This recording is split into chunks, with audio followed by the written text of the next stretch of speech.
Hey everybody, Matt Hartman here again for Drunkard's Walk. Thanks so much for listening again this week, and a big thank you to Jesse L.E. for our theme music and Nick Harmio for our artwork. We're back here again, another episode for Season 12, and a big shout out and a thank you to our new Patreon subscriber, Colin Johnson. Colin, thanks so much for joining our Patreon. You know, we really appreciate it, and we love the fact that people are willing to support what we're doing. It makes us feel good about the fact that we're doing it, and it helps us financially. So if you'd like to join Colin and become one of our Patreon subscribers, head on over to patreon.com/drunkardswalk, and you will find the ability to join at whatever level you like. We've got all the way down to $1, and I think we've got up to $10 or something. I don't remember. But there's all sorts of benefits. You can listen to all the episodes that we've ever recorded, including some of the lost episodes, some that were never published. If you sign up at a high enough level, you can get a t-shirt, you can get a sticker, you get all sorts of great Drunkard's Walk stuff. So if that's your bag, man, then go ahead and do it. And if it's not, then why not listen to this wonderful, thrilling, exciting episode of Drunkard's Walk.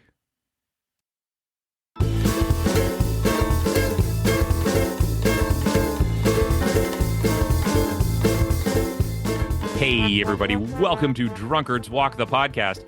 It's me. It's Matt Hartman, one of the hosts of Drunkard's Walk, and I like to remind you of that every time I start off talking to you here at the beginning of the episodes. And if you've heard them before, maybe that's comforting. Maybe that's something that you've come to expect, something it's like a nice warm blanket that you can wrap around you and say, what a Kofi comfy feeling. That doesn't make sense. A Kofi comfy feeling? A Kofi comfy feeling. Yeah, I did it. I mixed it up. And there it is. Did y'all hear who's right there to jump on top of any mistake I make? Why, it's as always, Jethro Nolan. How's it going, Jethro? Hello. How you doing? Oh, I'm grand. I'm comfy and copey. Oh, aren't we all? I'm going to get there someday. Comfy and cozy. That's where I was trying to go with that. There you go. Yeah. I'm Kofi Annan. So how are you? Oh, are you? Well, it's good to see you. How's the UN? It's going downhill. I don't know if you've heard about the world, but more of an at this point than anything else, huh? Nice. An Great geopolitical governing body pun. Yeah. They love it. People love it. I mean, I'm told that people love it. Jethro, I'm excited to be back here again. We're almost halfway through. In fact, we're over. Well, at halfway through this episode, we'll be halfway through season 12. How's it feeling for you at this point? I'm very frustrated. Are you? Because I'm losing and tying a lot more than I'm used to. The only recourse I can imagine is that you're cheating somehow. It's possible, but the thing is, Jethro, if you were to win today, we would tie up the season. Ooh. Are you aware of that? Yeah. Well, thank God I took steroids before this call.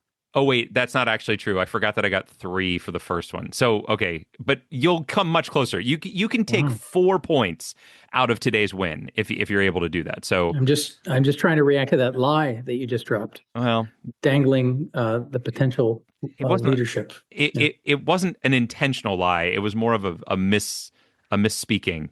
Well, you know what they say, the first person you lie to is yourself. Is that right? Yeah, they say that. Who says that? They do. Sounds like a lie. Jethro, before we get started here, we have to go to the Drunkard's Walk mailbag. We do. Which I don't think we've ever done before, but we actually have some mail that I have to address. I'm very excited to hear what's in the Drunkard's Walk. And by the way, for our younger listeners, a mail bag is a physical object that old-timey letter carriers used to put their mails in, and then they would drop those off at your physical residence. Now, those people have all been replaced by computer chips, and we don't seem to mind. No, it seems to be okay for everybody except them, of course. Yeah. But we have, so we received some mail in response to we record well ahead of where you're listening. So we had somebody 3 years in advance. We had somebody listening to the second episode of season 12, and in that second episode, we had on our guest Quinn Block from Oklahoma. Mm-hmm. And during that conversation, you brought up us a joke, an Oklahoma joke. Do you remember what it was? I don't remember, but I'm guessing it was probably, why doesn't Texas fall into the Gulf of Mexico? And it's because Oklahoma sucks. That's it. That is exactly it. That's exactly it. So we've gotten a response. Oh, good. From the Okies. Yeah. First of all, No, not from the Okies. No, not actually from somebody from Oklahoma. It's from That's right. somebody. Because they can't read and write. Okay. Oh, yikes. All right, shots fired. Well, Jethro, this is actually from our guest from last week, Cliff Hughes, if you remember. I do. And Cliff has lived in New Mexico and Alaska. And Mm-hmm. so he's got a couple Texas jokes for you from Okay. those two state perspectives. So here we go. We're going to start off with our first one. And that is, how do you piss off a Texan? I mean, just look at them. Right. That you would think. But there's a punchline. Vote Democrat. No, yeah, sorry. I don't know. How do you There's an piss off actual a Texan? punchline. Are you ready? Here we go. It's Yeah. Yeah. cut Alaska in half and make Texas the third largest state. Zing. Zap. Take that, Texas. Not so big after all. That's his Alaska one. Here's his New Mexico one. Why is New Mexico so windy? Because Texas blows. Oh, you're partly right. Because fart. Because Texas sucks and Arizona blows. Okay. All right. I got you. Okay. So there you go. So that's a solid joke. Throwing some jokes in here. If folks, if you've got jokes that you want us to read on the air, send them over. Apparently, I'll do it. It doesn't take a whole lot. But as long as they tangentially pertain to a topic we've glanced upon at any that's point. right. And the other great news that I have for you, Jethro, is that we have a new patron. Do we now? Yeah, we lowered our rates or our cost for the Patreon levels a couple weeks ago, and Aaron Hertz, who you may remember last season, gave us it was the year 2038 problem. Yes. So Aaron is now one of our patrons and is in at the what is it called? I'm forgetting our names. The executive platinum. The constitutional. No, constitutional. Yes. Okay. So thank you, Aaron, for supporting the podcast. We really appreciate it. It is always great to get another patron. And and folks, if you're interested, check out patreon.com/drunkardswalk, and you can join us. There's a $1 level, $5, $10, and $20. Any amount you'd like to give, we're happy. We would love it. It's amazing. One day this podcast will be in the black. Someday, yeah, and very, very far in the future, because we've spent quite a bit on it over the past 5 years, Jethro. We've been doing this for 5 years. Yeah. Wow. Can you believe it? I wonder if we'll still be doing it for the next pandemic. Yeah, we should be doing it in 6 months. There you go. Right. So I think though we've treaded water long enough. We have indeed. We got to get into it, man. We got to get on our way. And of course, to get on our way, we need a destination somewhere to go to in Wikipedia. And Jethro, we are so fortunate. We have a return guest. Can you believe it? Someone agreed to come back. Yes. Well, yes. I'm so excited. As long as it's not that snotty young magician, Ben Young, I'll be fine. Oh, Jethro. He's there on the call. Yeah, you can see his name. Ben, welcome back. Jethro, sorry, I think, probably. I'll just go ahead and mute myself. Oh, gosh, Jethro, that's terrible for a podcast.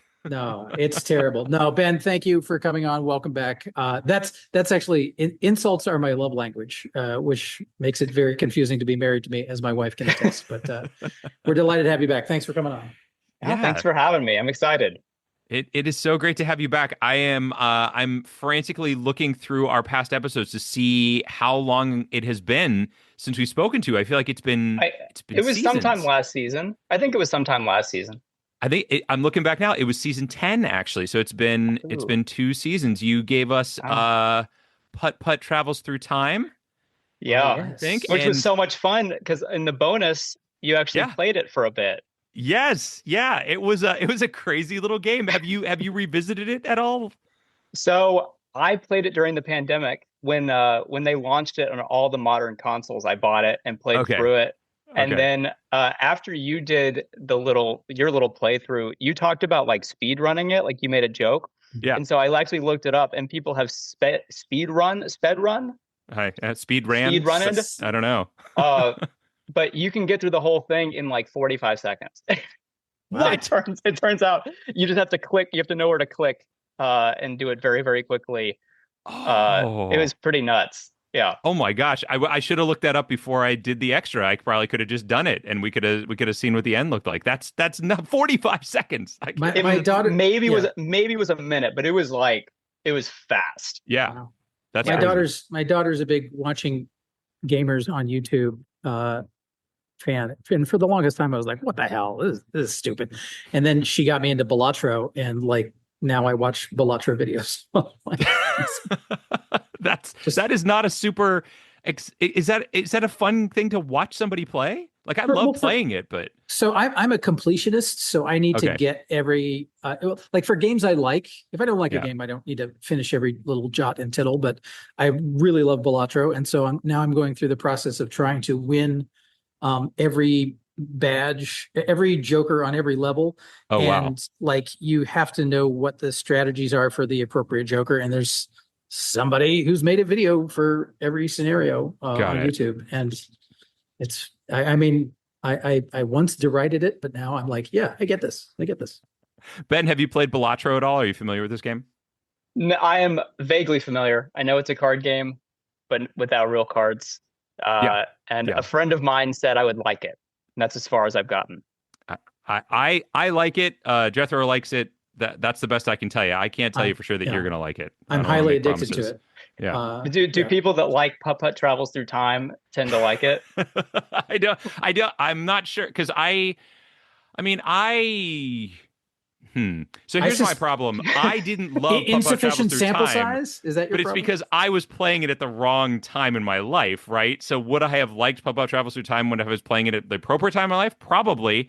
So, and I like Balatro. So So probably yes. I think we can say yes. I think we're gonna make that leap. If Putt-Putt maybe, I don't know, focus on finding a good multivitamin for his silver years, then I could relate to it more. But I don't know. Yeah, it's not as much about that as it could be, right? If we let's up it. Let's find a way to make it so that the later generations, as we age, we then still enjoy these games. We're rebooting everything else. Exactly. Yeah, right. Yeah, exactly. Let's get some reboot Putt-Putts out there. What's going on? Name of company I can't remember right now off the top of my head. Get on it. Jump on that. No, it's not Atari. It was Humongous Games, but I think they were bought out by, I think it was Atari. No, someone bought them out. They're not around anymore. Apology accepted, Matthew. Oh, apology accepted. He's always right. I hate it. I can't stand it. Well, I mean, it was a pretty easy guess for like early gaming company is like, not a whole lot. It's not. This game is not that early. This game is from the 90s, late 90s at best, I would say. Yeah. So it's not like like at the time that Atari was kind of like, hey, we've got a portable system called the Lynx. Do you want to play that? And everyone was like, no, thank you. And but they're back. Atari is kind of making a comeback. I get emails from them all the time, so they must be doing something. Atari has email? Yeah. Wow. Yeah, I know. It's crazy, right? Well, Ben, as I said, it's been a little while at least since we've spoken with you. What's going on? How's life? Are you still out in Vegas? So kind of. I still live there, but I'm in the process of moving to Nashville, like right now. Like 75% of my stuff is packed up, and I'm not there right now. I'm actually in my parents' house in Tennessee, running a little magic camp, which is why I have these sick tattoos. Nice. That maybe people in the Patreon can see. I think we're in a gang now. That's but yeah, awesome. so I'm in the process of moving to Nashville. But still doing the magic thing and going to do more of it. Nashville's a great town. I love Nashville. It's very cool. It's a fun vibe, So I'm from Knoxville, Tennessee originally. Okay. So I'm used to the sort of the Southern hospitality and all that. But it's so funny because I'm visiting my parents right now, and my mom and I were at the grocery store, and everyone was so nice, and I was getting very annoyed. Yeah. I'm like, I'm gonna have to get like, why is everyone excusing themselves? Like, just stop talking to me and get out of my way. I can't. I was probably like 40 years old or something, and I was living in Pittsburgh, and I called a waitress ma'am because, like, I grew up in the South. That's what you do. You call women ma'am. Yeah. And then this Pittsburgher who had no manners was like, ma'am. Like I just launched a slur at her or something. But yeah, it's just like it's one of those. But also, like, Southern hospitality is also like understanding that, bless your heart, means It's like not you're a moron. You're an idiot. Yeah. That's so I've been to Knoxville, and what I remember about Knoxville is the World's Fair was there, right? In like the 80s, like Yeah. 1982, I think. The Sun Sphere. Yes. Yeah. Oh, and there's a great Simpsons episode where they go to the Sun Sphere and it's full of wigs. If you've never seen that, you should absolutely check it out. It's one of the best Simpsons episodes about spring break. It's very, very good. Yeah, no, it really is true. No, it's true. So speaking all right, of destination, yeah. Oh, what a great segue! This guy's a performer. This guy's a pro. Tell us, where are we headed, Ben? So originally, I was going to send you to another game from my youth, but then something you said near the end of last season inspired me. So where you're going to go is diffusion of responsibility. Oh no. Okay. That sounds right up my alley. So it's a socio-psychological phenomenon where basically if you have a group of people, everyone sort of assumes that someone else will take responsibility for an action or an inaction. So this is the Kitty Genovese scenario. So I have a degree in psychology, and there was a famous incident in which in New York, believe me, that's not a brag. There's a famous incident in New York where this woman named Kitty Genovese was murdered, and a lot of people heard her screaming and whatnot. And so she's taught in all the Psych 101 textbooks about this type of phenomenon. Sorry, I didn't mean to cut you off, Ben. Go ahead. No, that's exactly right. I didn't remember the name. I have a psych degree as well before I decided to be a magician. Right. But I forgot the name. But yeah, so, and there's other kind of terms that go with it, like the bystander effect. Social loafing is kind of related. But it's this idea of there's a group of people or multiple witnesses or whatever it is, everyone sort of assumes that someone else will do the thing. So like when you're like, I was a lifeguard at one point, and the first thing they taught us was like, don't say somebody call 911 because no one will do it. You have to point to someone and tell them to call 911. Right. Right. So the reason I got this idea was you mentioned in an episode that no one had left like an Apple podcast review in like years. Oh yeah. And I thought to myself, well, someone will do it. And then I remembered, I'm like, no one's going to do it. Everyone always assumes that someone else will do it. So I went, left a review, the only review in the past 4 years. Thanks for having me back on the pod.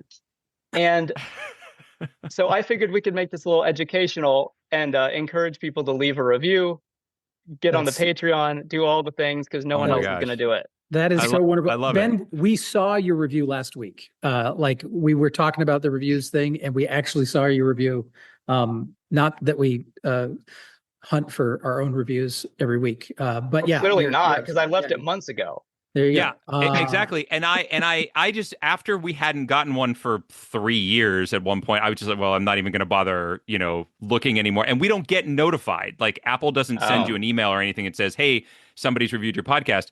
And we just happened to be, Jethro and I just happened to be talking. And I was like, reviews, and we never get any. I mean, I'll just go look right now. I wonder if we have any new ones. And sure enough, there was yours. And I was like, oh my gosh. And you left it a while ago. And oh, we should have said something, but we didn't. And so thank you very much for doing that. And you're welcome. And for all of you out there that are thinking somebody else will do it, you're right. Ben Young will do it. So it's that's not the point. Oh no, that wasn't. Oh, I did it. I did it wrong. Sorry. And that's the last one we need. We don't need any more reviews. So is this also the reason why like the environment is falling apart and things like that, because everybody else, global warming, people are somebody else will do the thing that needs to get done? I think we could use this as a scapegoat for just about everything. Okay. Okay. I would say in that instance, it's probably a little bit different because like for the nobody called 911 scenario, only one person needs to call 911. True. Whereas like for global warming, it's a tragedy, a common situation where like, even if I do it, the problem is still bigger than me. It's a global coordination problem. So I don't think they're quite the same thing. That they probably play on similar psychological predilections of our brains. But because I would think that it would be easy for someone to think, oh, someone else who has more time, money, influence, whatever, could actually make a difference with this. I can't do anything. Right. I can't make a difference. Yeah, that feeling. Whereas with the diffusion of responsibility, everyone just assumes that everyone sort of feels like we could all do it, but we assume that someone else will. Right, right. Happens a lot in the workplace too. Yeah. With like a mass email, everyone just assumes that someone else will do the thing. Versus if it's an individual email. Yeah.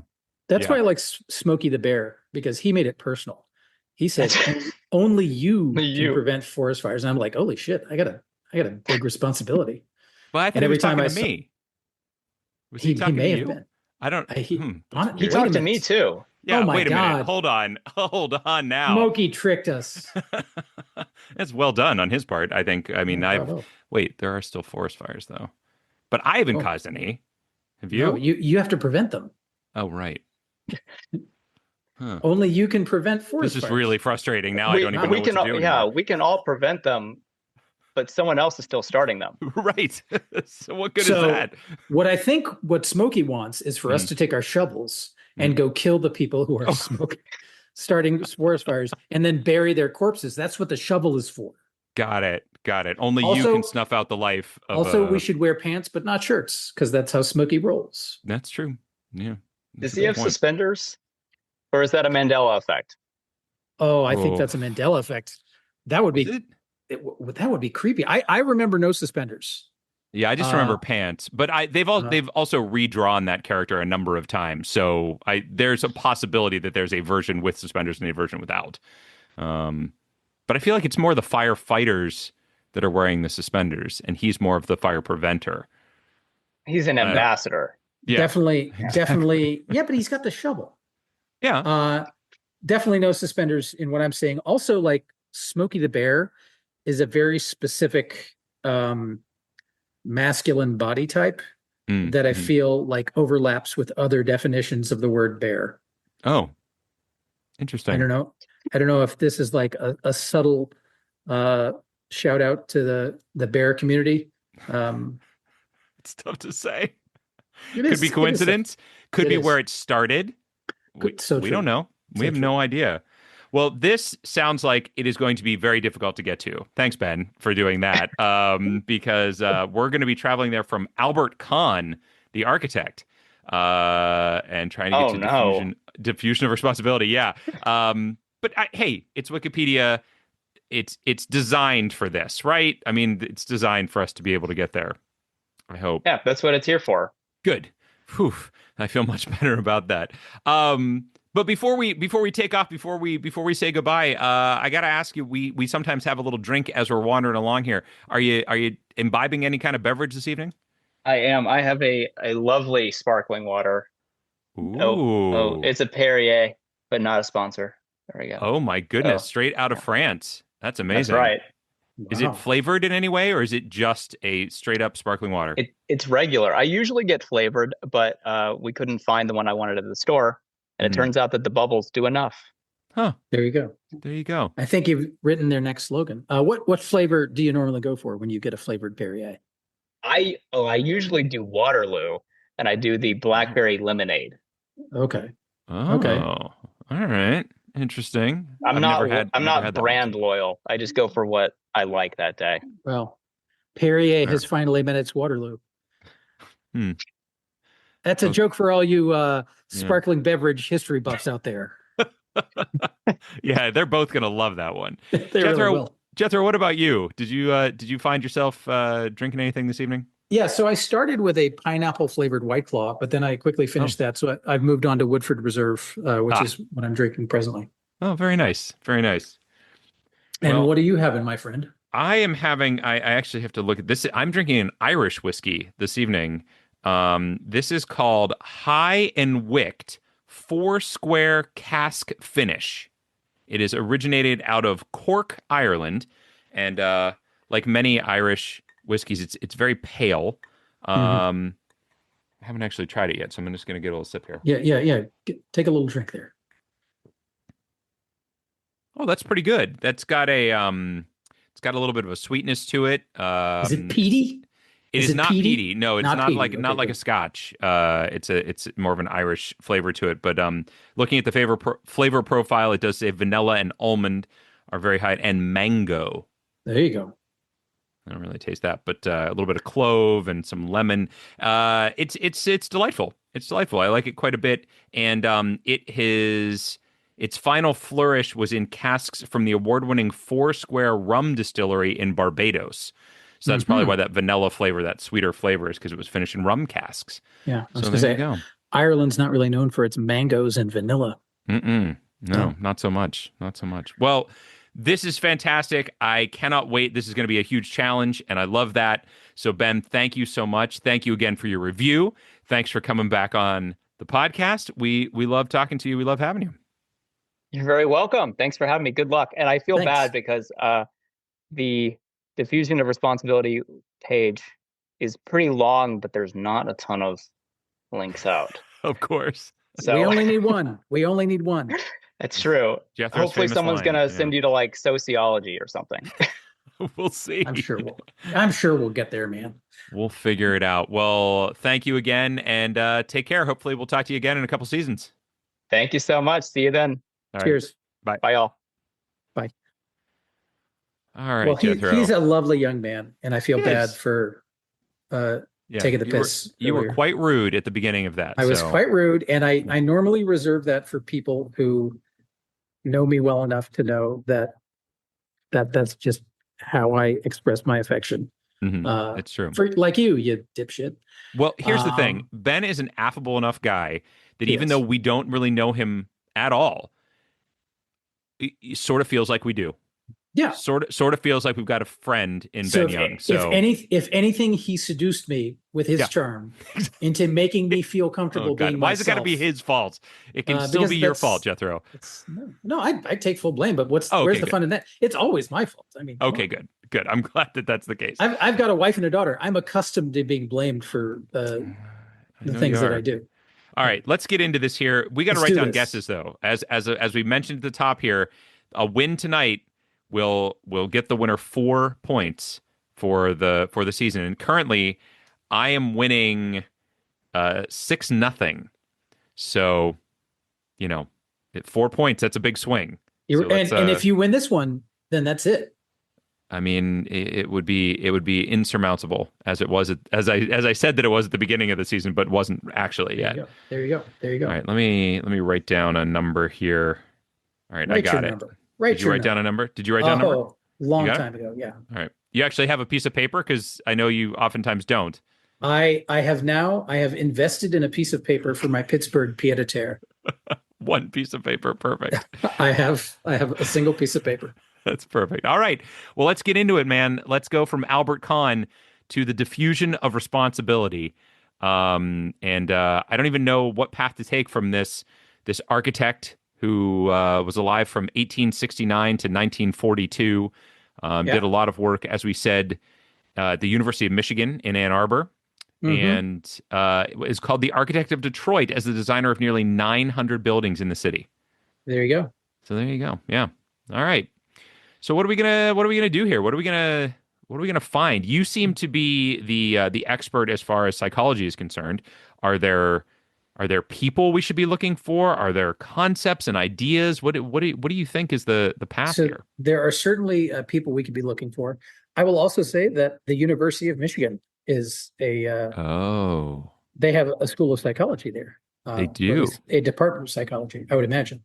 Yeah, that's true. I see. There's actual buildings named on here, like Angel Hall, Burton Memorial Tower, Hill Auditorium, Hatcher Graduate Library, and the William L. Clements Library.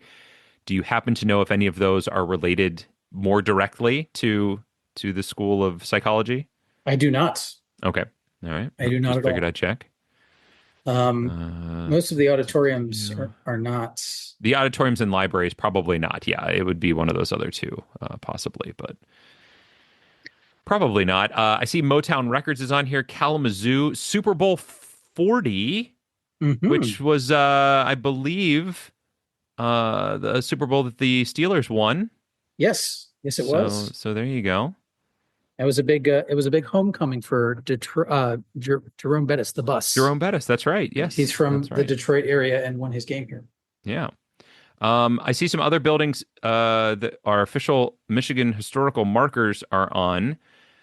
These are all Kahn buildings. The Battle Creek Post Office, the Dearborn Inn, Detroit Arsenal Plant in Warren, Detroit Free Press, Detroit News Building.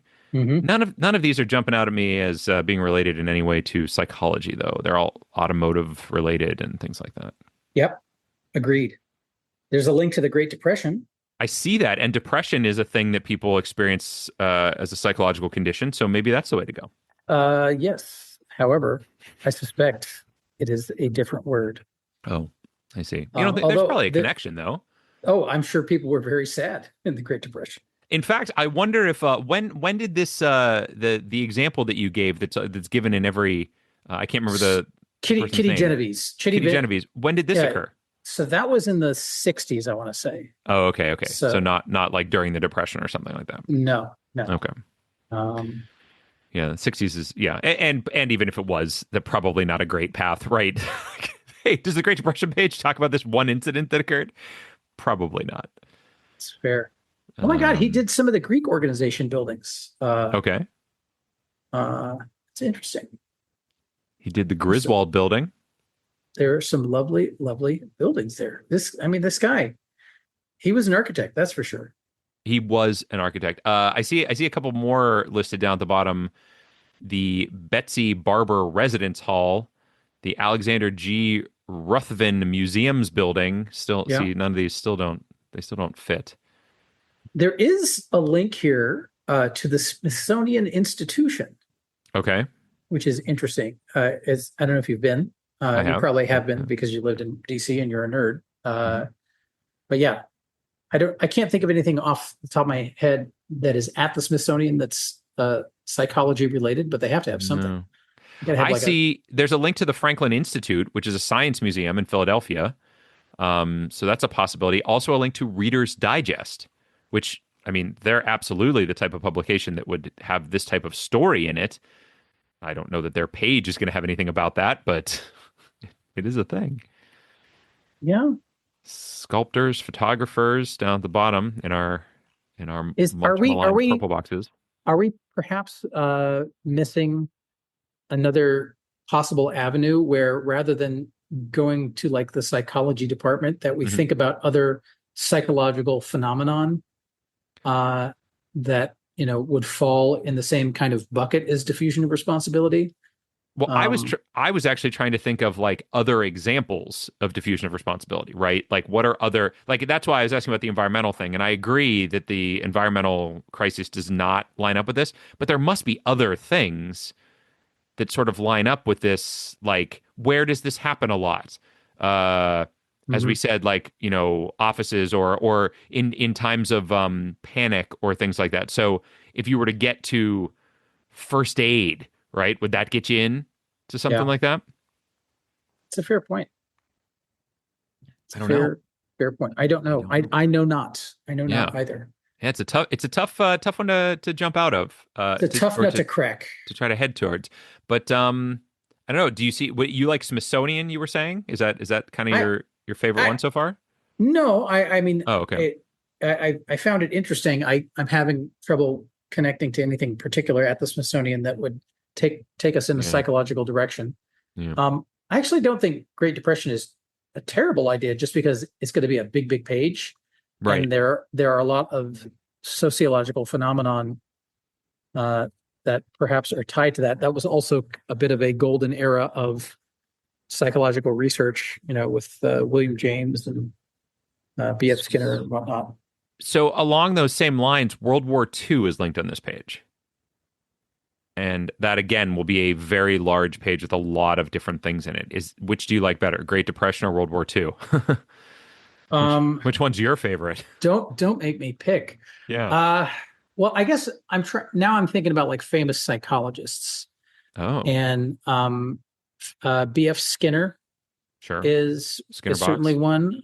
Stanley Milgram is certainly one. Philip Zimbardo jumps out at me. What about going through University of Michigan to get to Stanford? To get to Phil Zimbardo? Well, isn't there a very famous the Stanford experiment with the Stanford prison experiment? That's Phil Zimbardo. Okay, I don't know who did it. I just Yeah, I'm just trying to think of other famous psychologists that we might be able to get to a bit quicker because again, Okay. an individual psychologist is not our end game. It's No, for diffusion of sure. response. Yeah, and again, if there were other popular examples of diffusion of responsibility, Right. Well, that's also where I thought the Great Depression might play a role. All right, let's go to the Great Depression then. We got to get moving. We can't just sit around here forever. So let's We just go to the gotta Great get Depression. moving. Let's do it. All right. And where is that link? Let's see what it does. It's about the middle of the page-ish. All right. I already clicked on it, so I'm not Great Depression. Totally sure. All right, here we are. This article is about severe worldwide economic downturn in the 1930s. For other uses, go to the Great Depression disambiguation. Oh, okay. So I would imagine that's probably other Great Depressions. So one of the first things that's on here, there's a picture of unemployed people lined up outside a soup kitchen opened in Chicago by Al Capone. I wonder if soup kitchen gets us in that direction. Is that the type of thing, or do we feel like that's more like the environment where people are like, well, feeding the hungry, somebody else will do it. You know what I mean? Like giving the money to the guy on the street who needs who needs food or needs shelter or something like that. I mean, it's possible. I don't feel super strongly about it. Okay. But also this is a big page, so it's huge. It's huge. Yeah. To start right at the top and jump in. We don't need to do that, but take a look here. Yeah. Smoot-Hawley Tariff Act. Smoot-Hawley. A lot of people have been talking about that recently. Oh yeah. Which raised or lowered? Raised or lowered? Raised. Oh, you Ferris Bueller fans out there. Oh, too bad we don't want to get to. It did not work. Did not and work. The country sunk deeper into the Depression. Gold standards on here a lot. Depreciate. Deflation. Yeah. Gold reserves. The coming to power. A lot of stuff about money. Oh, yes. The coming to power of Hitler's Nazi regime. Cool. Roosevelt years, banking acts. Boy, oh boy. Milton Friedman is on this page. Is he now? Good for him. Gets a little bit into psychology of people, doesn't he? I mean, he's an economist. Yeah, but doesn't he talk a lot about? Didn't he write? Didn't he write some book that was? Am I thinking of somebody else? He did write a book. No, you're correct. He wrote a book. What am I thinking of? I had no idea. Bank runs is on here. So bank runs might be interesting because that is a sociological phenomenon. Like there's certainly an economic challenge at the root of it, but it is a mass action problem similar to diffusion of responsibility. So that could get us into like a category that is more adjacent to diffusion of responsibility. Interesting. So that's my leading candidate thus far. I see lender of last resort on here. That's the federal government, yes. In public finance, a lender of last resort is a financial entity, generally a central bank that acts as the provider of liquidity. And that's not going to help us. Expectations hypothesis, is that a thing? No, that's all about interest rates. So I do see pessimism here. Okay. Linked. So that gets us firmly into psychological grounds. Yeah. Well, and that might be connected, right? In the kind of like, well, somebody else will do it. You know, what's the point of me doing it type of thing. That's not really the same. That's not really the same. Public works, farm subsidies, World War II linked a lot on here. I guess I've just reached for you. Oh, vicious cycle. What about that? Ooh, tell me more. A complex chain of events that reinforces itself through a feedback loop with detrimental results. Interesting. Okay. That's not terrible. No, it's not. It's not terrible at all. So that is, if we want to come back to that, that is in the debt deflation section. Excellent. If we need to find that, because I'm still finding my way through the page here, which is, as you say, quite long. Yeah. Factors of production, capital accumulation. A lot of financial terms on here. Yeah. Yeah. Is there like a subsection with like the sociology of uh I'm not seeing that yet, but it could be. Oh my wow, gosh, I've gotten to the effects by country I section. yeah, I've just jumped down to the US. Civil unrest is on here. Dust Bowl, So many things austerity to measures. exactly. I mean, these are all things that we have to look forward to. So users, listeners, these are all things that are coming up in the near future. Come check these out so you can learn a little bit more about them. Because if you don't know your history, see United States. Yeah. Okay, so here's what I think. I think there's Chicago School of Economics here, which is That, interesting. that doesn't actually help us, I don't think. Well, I'm trying to get to like behavioral finance, Oh, I because see. that gets us into psychological things.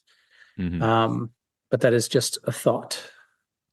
Yeah, I don't, well, maybe. I feel like if we can find things that are just getting into psychology in general, I don't know if that necessarily how well that helps us. I mean, it might. I guess it's better than something that has nothing to do with that. But I feel like if we can get into something that is more closely related to this idea or this feeling, we're going to be better off. All right. So for that, I have bank runs. Hmm. I've got pessimism Yep. and vicious cycle are probably the three leading candidates from my perspective that we've seen on this page thus far. Those are the ones you like so far, huh? Those are the ones I like. What about you? Um, so I just found hunger marches, Okay. which is a form of social protest. And I'm just wondering if protest gets us anywhere closer to where we want to be. I'm not saying it does, but I'm wondering if it's possible. Matt, bless your heart. Okay, thanks. It doesn't feel good. It feels feels terrible. It's that's the Southern way. So you don't like that. You don't like protest. You don't like that as a path toward this. No, I'm not wild about it. Okay. All right. Grapes of Wrath, Steinbeck, To Kill a Mockingbird. Ooh, that's where I learned Assassin. the term scuppernock. Well, there you go. How about Kit Kittredge, An American Girl is linked on here. We could get into the Kit Kittredge series. We certainly could. I don't know how that would help us, but we certainly could do it. It's true. Uh, List of economic crises, economic collapse, wealth gap. Yeah, that's not gonna help us, is it? I guess of the ones you mentioned, I I like I like Vicious Cycle. Oh, did you look at these purple boxes at all down here? I'm in them currently. There is a science and technology Okay. section. Um, it's also possible if we got somewhere like Harvard that we could get to famous psychologists um, Yeah, based on again, like I Harvard. so here's my concern about famous psychologists is who is the person that is kind of famous for coming up with this idea? Great question. Great question. So if we don't know that, does that help us, right? I mean, we are in the realm of academia that this comes from. So I think even if we don't know the name of the particular person who is the expert in this area, Yeah. that we can at least find other um, things that are Okay. located adjacent to it. So I'm going to bring up if you go down into those boxes, there's a whole box for employment. Okay. And it's got all kinds of different like full-time job, part-time job, casual work, academic tenure, all sorts of things like that. And then it's got a see also section in it. And here are the things in the see also section. Bullshit job, busy work, emotional labor, evil corporation, going postal, kiss up, kick down, excuse me, labor rights, make work job, narcissism in the workplace. I wonder if one of these things, oh, the Sunday scaries are in here. I wonder if one of these things gets us into that idea of this happening in the workplace. Um, yeah, but in the workplace specifically, why that? Well, isn't that a thing that we just, I mean, isn't that one of the examples that we discussed? Like the whole idea of, somebody else is going to do this at a job? I mean, that's weak sauce. You think so, huh? I do think that's weak sauce. Weak sauce, you say? That's what I say. I have said it unto you. I mean, I'm not. How about willingness? Careerism, civil conscription, critique of work, dead end job, job satisfaction, McJob. You like any of these? Work ethic? Work ethic? Come on, work ethic. Okay, so I do see under safety and health Yeah. in that area, I do see occupational health psychology. Still want to get to psychology. Yeah, you're very stuck on that. Listen, this is finally a chance for my bachelor's degree in psychology to pay off. Yeah.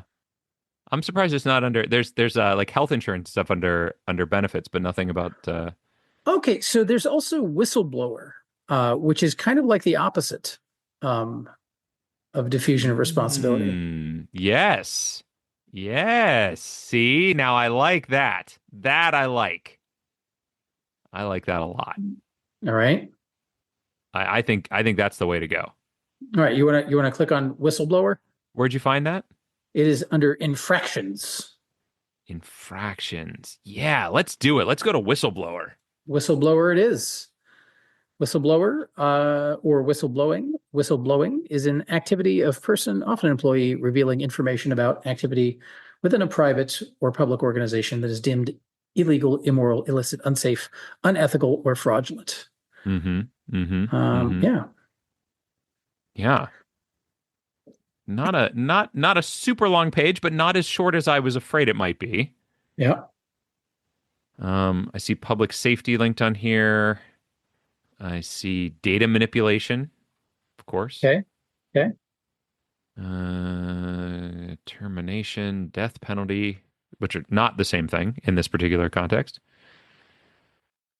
Flashbacks, intrusive shots. Good Lord. Gaslighting is on here. No, undermining. What? No, it is. It's right. It's definitely not on there, No, Matt. it's right. You're very clearly mistaken. I swear I saw it. Maybe you're right. Maybe what you're saying is true.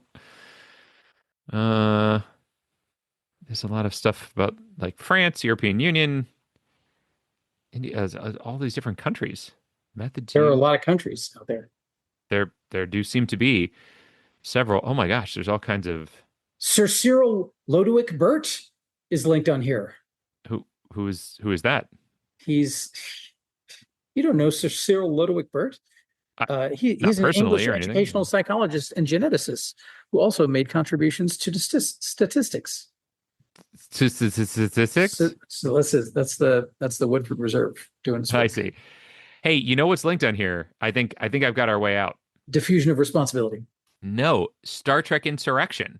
No, Matt. We've got Picard linked on here, NCC 1701E Enterprise, Starfleet Federation, Sona, Baku. We've got them all. I'm very, very, very sad. We could go through any of these. This is a great idea. Let's get into Star Trek. No. Come back to me, Matt. Come back. I'll bet you there was an episode about diffusion of responsibility in one of them. Certainly, possibly. I see shooting the messenger is a link off of this page. Is it? Yes. List of whistleblowers, misplaced loyalty, conflict of interest, complaint system, Supergrass informer. I see the principal agent problem linked here. Oh, who's the principal agent? So that is a problem of coordination of human behavior as well, where if I am the principal and I own a company and I hire you to run my company for me, you're the agent, but we have slightly different incentives in that you want to make money for you, whereas I want you to make money for my organization.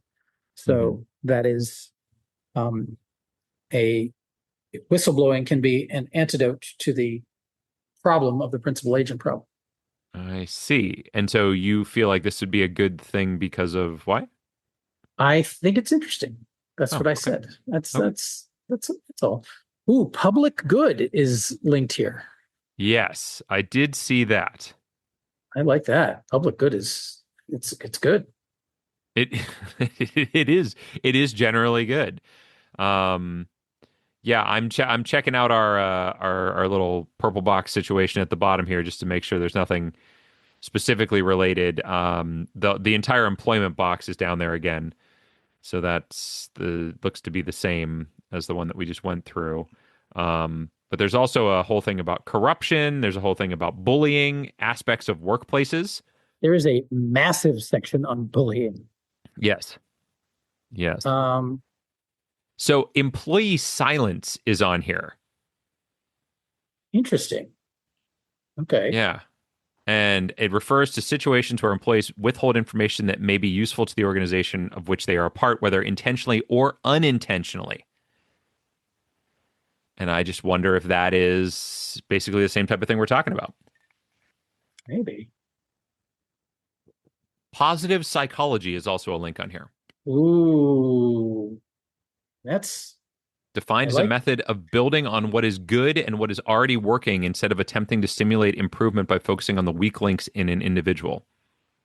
Yeah, that might not be the same thing. So I'm a big fan of positive psychology. The challenge with that as a subdomain of psychology is that it's not the subdomain in which this diffusion of responsibilities is going to. I see that now. Yeah, I mean, so which was what was the one that you mentioned earlier? Greater good or something like that? The greater good, or public good. Public good. Okay. So public good is a possibility. The employee, what did I say? Employee silence. While I like the idea behind employee silence, my concern with it is it may be a very small page. And Gotcha. and if the thing we're looking for is not on it, getting out of it and back on track might be very difficult. Whereas the good one might be gooder. Yeah, I'm still not entirely through with this bullying section. There's just so much there, and it's kind of in the domain of what we're talking about. Okay. I mean, check it out. There's just world fallacy, so not quite the same thing. Machiavellianism in the workplace, narcissism in the workplace, personal boundaries, personality disorders, playing the victim. Oh my God, Matt. What? I don't know if I've broken our rules. Now there's a well-established canon law since the earliest of days on this podcast. Yeah. That it is permitted to hover over a link and see the pop-up box and read the text therein and or look at the pictures therein. Yeah. Okay. So under the related topics in the bullying section, there is playing the victim is one of those. Okay. I've hovered over that, and there's a rather interesting phrase that is included in that preview. Is it the phrase that we're looking for? It is. Well, then we should go to it. Where did you find this? So this is under the purple box is under bullying. Okay. And the last subsection of that is related topics. And playing the victim is one of the related topics. And if you hover over, the little pop-up box says diffusion of responsibility. Well, I mean, we don't know for certain that that's going to be a link, but I think we got to go there to find out. I think we have to. And if not, I will play the victim. Let's do it. There we go. Diffusion of responsibility, link right away. Holy cow. I don't believe it. I don't believe it. Where? Oh my gosh, there it is. It's right there. Right there. Playing the victim is the perceived fabrication or exaggeration of victimhood for a variety of reasons, such as to justify abuse to others, to manipulate others, a coping strategy, attention seeking, or diffusion of responsibility. And there you go. You're in it. We've done it. That's crazy. Holy cow. Well, the purple boxes save us yet again. We used 2 of them this time. So, Bill and Danny are not going to be happy with us, but that's okay. I can live with that. I think they only listen to the episodes that they're on, so I'm not super concerned about it. But if we start getting angry emails, then we'll have to figure it out. That's nuts. I love it. I can't believe it. I cannot believe it. I can't believe that we were able to get from Albert Kahn, the architect, all the way to diffusion of responsibility in only 4 links, Jethro. What? Only 4 links. Now I'm going to tell you, I guessed 6 links. Did you guess lower than that? Matt, I guessed. Can't see it. All blurred. I guessed. What? I guessed 4. How on earth did you guess 4? I thought to myself, I'll write down a number. And I wrote down 4. You lucky son of a bee. Am I lucky or am I good? You're lucky. It's true. I thought for sure this was going to take. I mean, I was going to put 5 because I was like, well, this will be a long one. It was not a long one, Jethro. There we go. We did it. I didn't. So you get all the ties. So it's where you're right back in at 6-4. Look at that. Is our current score. And also our guesses for this episode. That's weird, but also true. Wow, I really had very little faith in us getting that far. Great Depression to whistleblower to playing the victim to diffusion of responsibility. Amazing. Amazing how Wikipedia can work for us, isn't it? Yep. Put it to work for us. Well, there you go. So, you know what? That almost felt like magic, and I think Ben would be very happy about that because that's his whole thing. He's a magician. Yeah, he is. And if you find yourself, folks, in the Nashville area, and you're looking for a magician, check out Ben Young. He has a website that I am very quickly looking up the name of because I want to make sure that I tell you the right one. And it is benyounglive.com. All one word, Ben Young Live. Young spelled just Young. Check him out. I've not seen his magic, but I've talked to him, and he seems like a great dude. So he's performed on Penn and Teller Fool Us. Yeah. And for the U.S. troops on over 80 bases worldwide. So yeah, he's the real deal. And in fact, I will say, if you're not in Tennessee and you want to hire a magician to come to your events, I'm sure Ben would be delighted to do that. That's right. I'm sure that he would, as we speak for him. And just contact us. And then what we'll do is we'll just work as his agent. We will make 10% disappear. as his agent is on the phone now, calling us and canceling our podcast. But this is great. This has been awesome, Jethro. For a 175th episode, I would say we got our money's worth out of this one. It was pretty good. We certainly did. In fact we got your money's worth, Patreon subscriber. That's right. Thank you all to all our patrons, all of our Patreon people. Thank you to everyone who's listening. Thank you to Jethro. Thank you to you. Thank you to you, Matt. Just to keep doing what you're doing, man, because I think it's great. Thank you, and you as well. And I will say that, like, I know that I'm terrible at self-promotion, but occasionally we should remind people, give us a review on your podcast app of choice. Recommend us to a friend, because the more people who listen to us, that greatly increases the chance that we keep doing these. That's right. Because we're doing this for the people. That's it. That's the only reason, is for the people that are out there listening, like you and you and you over there. And remember, only you can tell other people about Drunkard's Walk.